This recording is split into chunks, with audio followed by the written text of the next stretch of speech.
The Russian President Vladimir Putin said that Russia remained open to dialogue.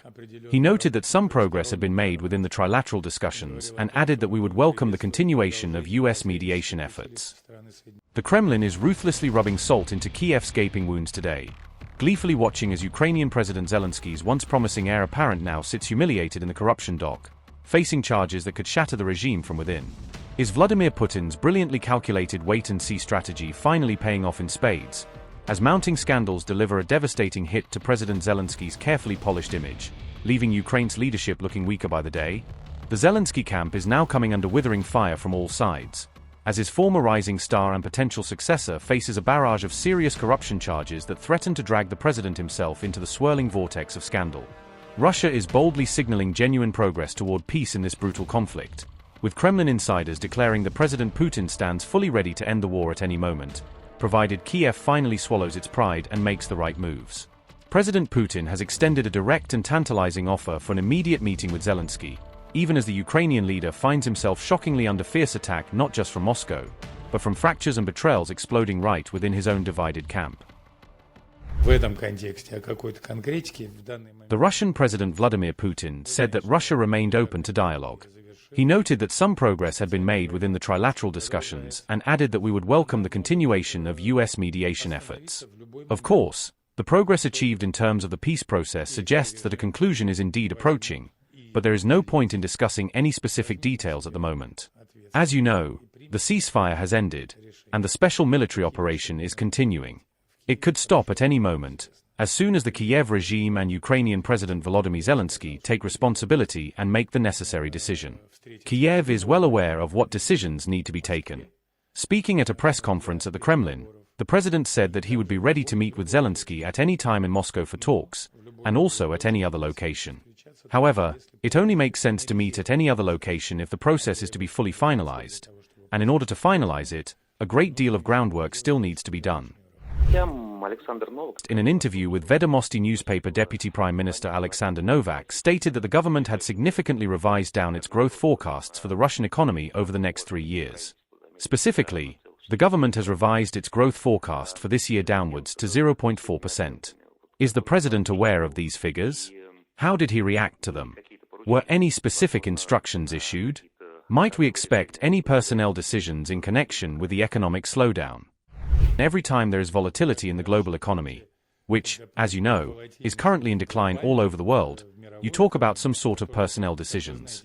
Well, that's probably not worth doing. The president is deeply involved in economic issues. He holds regular meetings with the ministers. This week, another such meeting will take place. The president will address the meeting. The government, the ministers are taking the necessary measures to maintain the stability of our economy. It cannot be completely shielded from the volatility we observe in global markets. All this inevitably affects the economies of virtually every country in the world, as we are all witnessing. Thanks to the measures being taken by our government, we can speak with confidence of macroeconomic stability and of forward-looking plans to increase the economic growth year on year so that it is yet modest, but growing. German media are reporting that the large anti-submarine Severomorsk ship has been spotted off the German coast. Did Russia indeed send it there?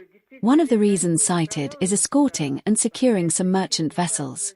Could its presence there contribute to rising tensions in the region, given the possible negative reaction from NATO and European countries? I do not have any information regarding the movements of our naval vessels. That is the responsibility of the Defense Ministry and our Navy. Our Navy carries out its duties in the world's oceans in strict accordance with international law and international maritime law, including tasks for ensuring security against international piracy, sometimes even at the state level, which have already occurred in the world's oceans. As for security in the Baltic, it is probably the activities of the NATO navies, rather than those of Russia, that have triggered most of the escalating tensions in the region in recent months. Good evening. Happy holiday to you again. Happy Victory Day. Go ahead. Let me start from today, from your assessment, if possible. Today is a big day. The day before, US President Donald Trump spoke with the initiative to declare a 3-day truce. You supported him, Zelensky supported him. However, on May 9th, from Kyiv's side, there were a number of serious provocation statements. How do you assess today's day? How did it go? After all, even the parade was held in a somewhat cut-off form due to security measures. And if possible, your assessment of today. Thank you. Were there any provocations at all? Thank you for your assessment of today's provocations. As for the provocation, you see that I am here. The Ministry of Defense has not reported anything about it yet. I can't say anything about it. Now I will return to the workplace. There the military will report to me. As for the parade, we made a decision that this year it is not our anniversary, but nevertheless, it is still Victory Day. We decided that we would definitely hold festive events, but without demonstrating military equipment. And not only for the sake of security, but above all because the armed forces must focus their attention on the final defeat of the enemy as part of a special military operation. As for these provocation statements, yes, and these decisions, of course, were made much earlier than all the provocative statements, as you said. As for these statements, we reacted to them, as you know, at the beginning. The Ministry of Defense made a statement. It is well known that in the event of an attempt to disrupt our festive events, we will be forced to make counterattacks, massive missile strikes in the center of Kyiv. What is not clear here, for them?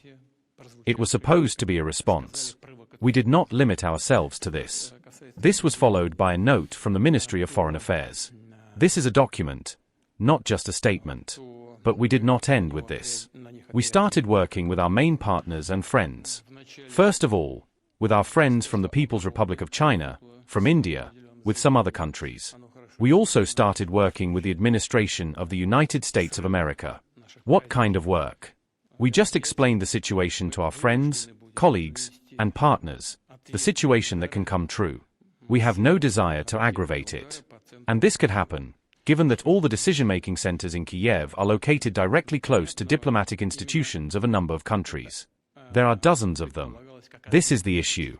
And when we started such a dialogue with the United States administration, we warned them about this, showed the possible consequences and asked to do everything necessary to ensure the security of the diplomatic representation of their country.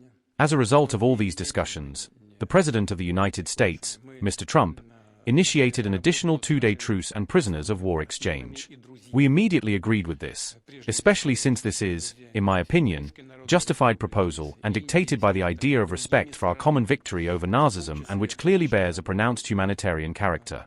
By the way, the day before yesterday, a few days ago, on May 5th, we sent a proposal to the Ukrainian side about an exchange and sent to Ukraine a list of 500 Ukrainian military personnel that are currently in Russia. The reaction was that they should look more closely, maybe not all 500, maybe 200. And then they fell off the radar and said directly that they were not ready for this exchange. They don't want to. Therefore, when US President Trump's proposal came, we naturally immediately supported it. We are counting on Ukraine to respond to the US President's proposal in this instance. Unfortunately, we have not received any proposals yet. Is there anything else? Thank you for your assessment of today's provocations.